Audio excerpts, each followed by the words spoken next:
To fix an Optimum remote that's not working, several possible reasons and solutions should be considered.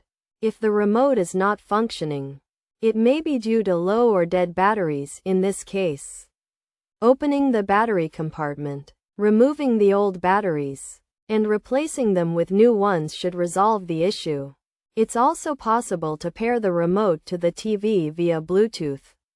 Another potential problem is a glitch affecting the remote's normal function, which can be resolved by unplugging the box from the power source, waiting for a while, and then plugging it back in.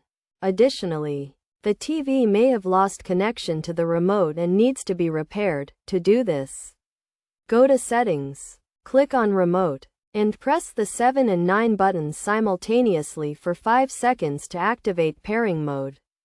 Then, select Pair Optimum 1 remote and click on Pair Remote Control. It's also important to move the remote close to the Optimum receiver to establish a connection. By trying these possible solutions, the Optimum remote should be working again.